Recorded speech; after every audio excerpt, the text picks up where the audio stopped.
ትንቢተ ሆሴዕ ምዕራፍ 4 ቁጥር 14 ላይ የማያስተውል ሕዝብ ይገለበጣል ይላል።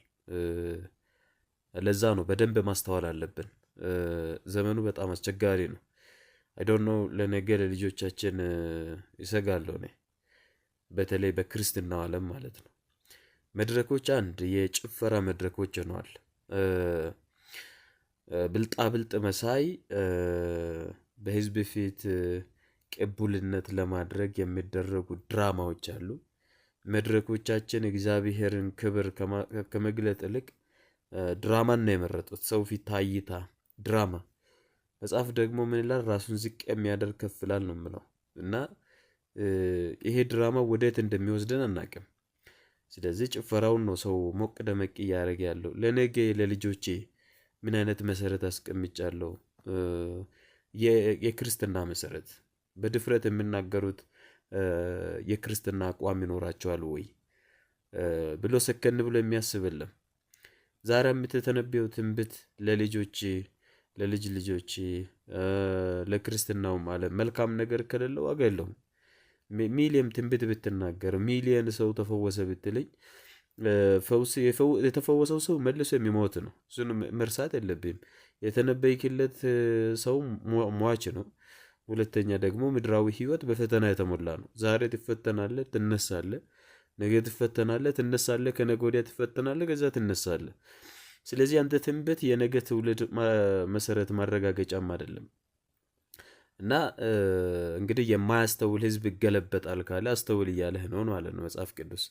የጥበብ መጀመሪያ እግዚአብሔርን መፍራት ነው። ሰነፎች ግን ከጥበብ መራቅ ይጎዳቸዋል ይላል መጽሐፍ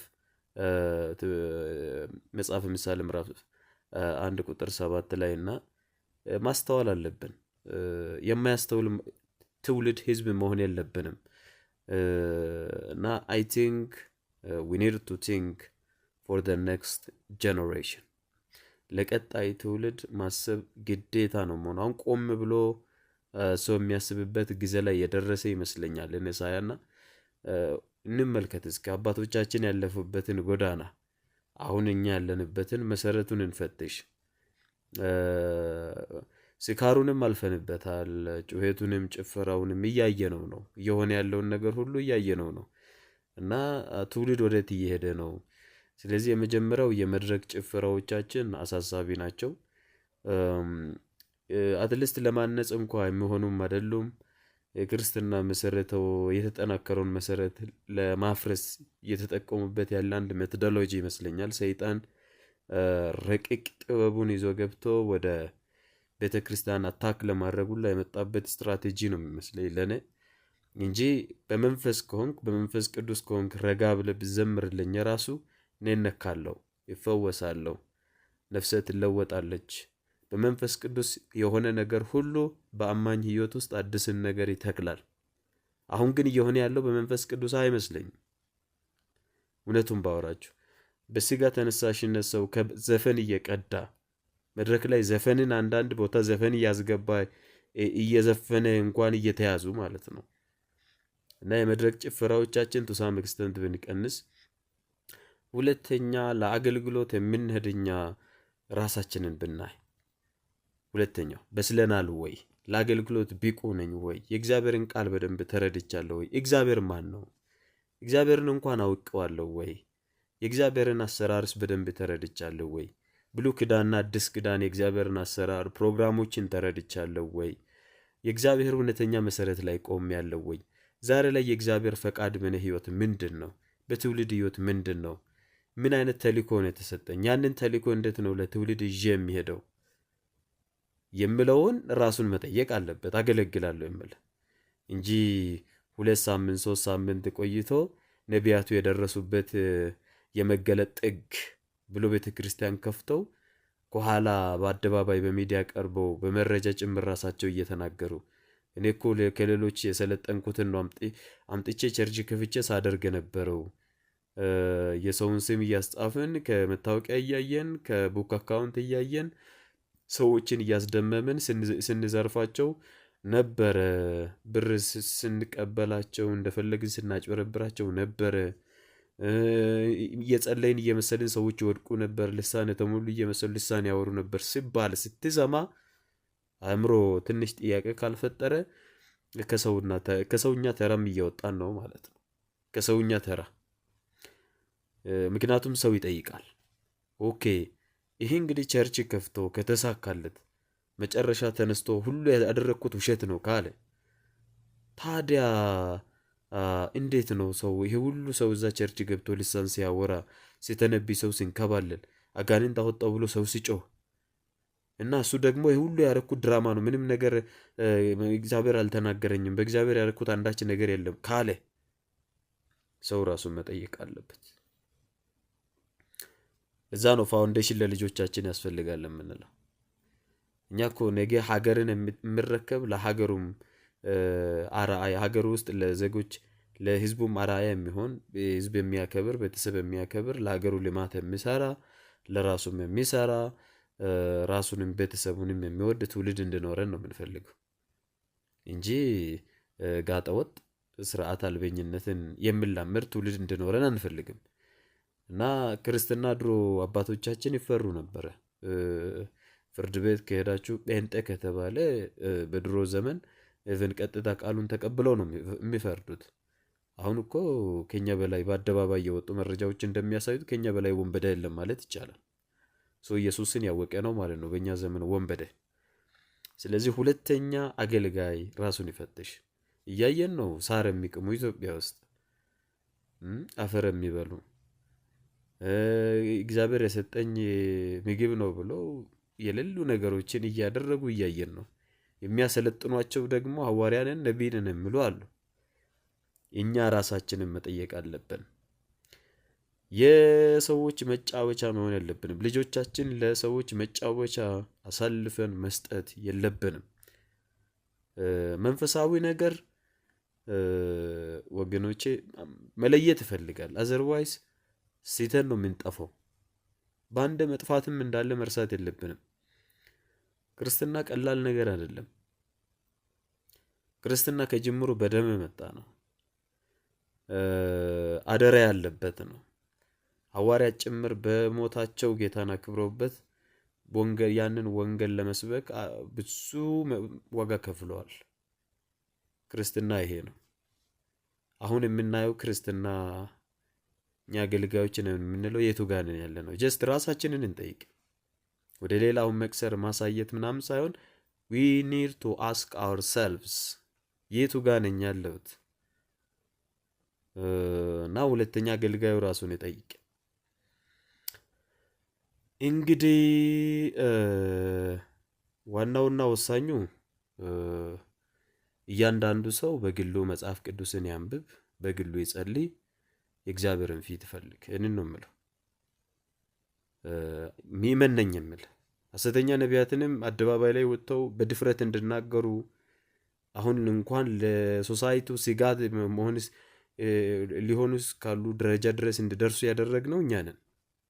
መጽሐፍ ቅዱስ እጃችን ላይ ነው ተሰጥቶን የአባቶቻችን ገድል እያወቅን የሰሩትን መልካም ስራ እያወቅን ያንን ከማስተዋል ይልቅ በየመድረኩ የሚጨፍሩ እንተነብያለን ብለው ነገር የሚያበላሹትን ተከትለን እነሱን ደግፈን አውጥተናቸው የነሱ መቀለጃና መጫወቻ የሆነው እኛ ነን።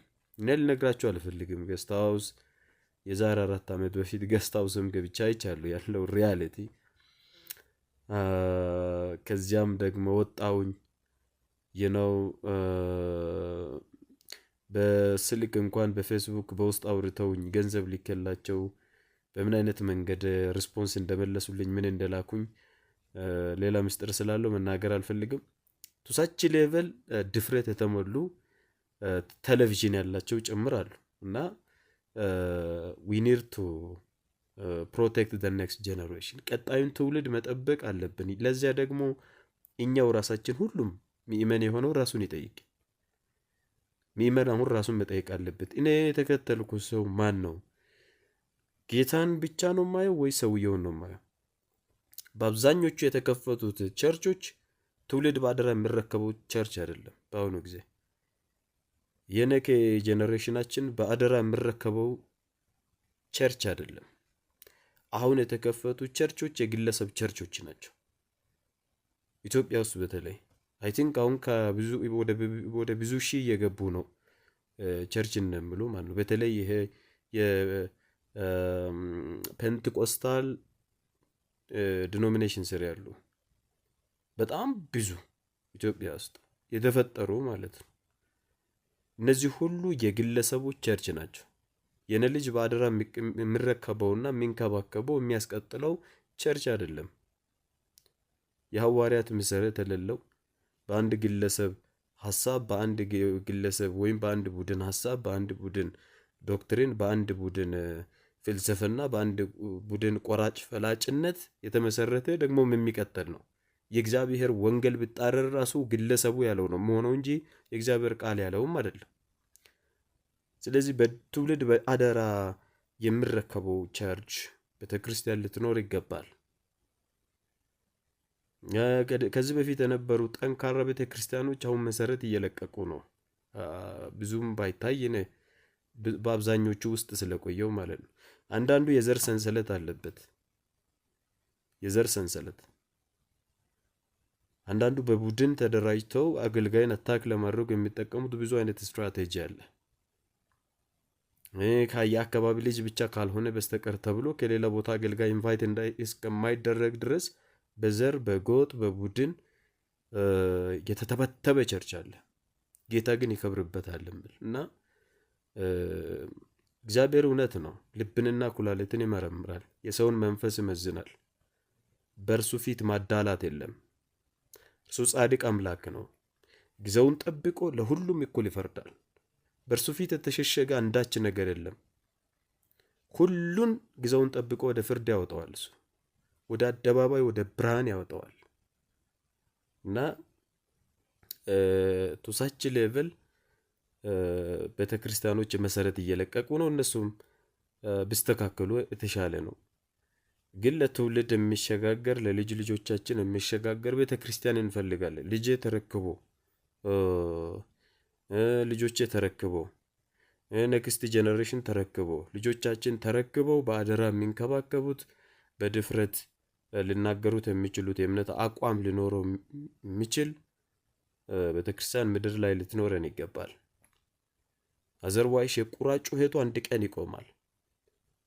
ይሄ ዘረኝነቱ አደባው ሁሉም አንድ ቀን ይቆማል። ትውልድ ነቃለታ ቸርች ውስጥ ነው የሚታጣው። ይሄ ከዚህ በፊት ወደ አውሮፓ አሜሪካ ውስጥ የተለያዩ አካባቢ የተለያዩ ስቴት ላይ ተነሳ ተብሎ የተነገረው ሪቫይቫል በአንድ ቀጥ ብሎ እንደቆመ ቸርቾች ሁሉ ወደ መጠጥ ቤት ወደ ተለያየ ነገር እንደተቀየሩ እንደዚያው ነው የሚሆነው። የሚያስተውል ትውልድ ከጠፋ እግዚአብሔር አእምሮ የሰጠን እንድናስብበት ነው። አይን የሰጠን እንድናይበት ነው። ስለዚህ ይህንን ነው ለሚፈልገው የመጨረሻው ቤተክርስቲያኖች አሁን በተለይ ከድሮ የቆዩ ስርዓት የነበራቸው ወጥ ዶክትሪን የነበራቸው አትሊስት ራሳቸውን ይፈትሹ። አሁን ያሉበት ቤተክርስቲያናቸውን በደንብ ይፈትሹ። ወደ ድሮ ቢመለሱ ጥሩ ነው። ወደሚጸልዩበት እግዚአብሔርን ፊት ብቻ ወደሚፈልጉበት ዘረኝነት ወደሌለበት እጅ ለእጅ ተያይዘው የእግዚአብሔርን ኪንግደም ስታብሊሽ ለማድረግ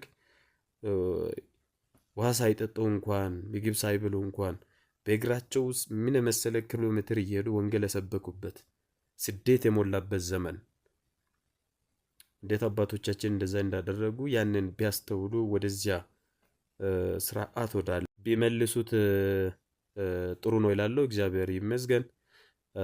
እንግዲህ እግዚአብሔር ቤተክርስቲያኖችንም ያግዛቸው። እግዚአብሔር ከሁላችን ጋር ይሁን። ለነገ ለትውልድ ለልጆቻችን እናስብ። የተሻለ ጄኔሬሽን እንድኖረን እንስራ። ሀገር ያደገች መሆን አለባት። ትውልድ የበሰለ በአእምሮ በእውቀት በትምህርት በተለያየ መንገድ የበሰለ መሆን አለበት። ሃይማኖቱንም የሚረዳ ሰው መሆን አለበት።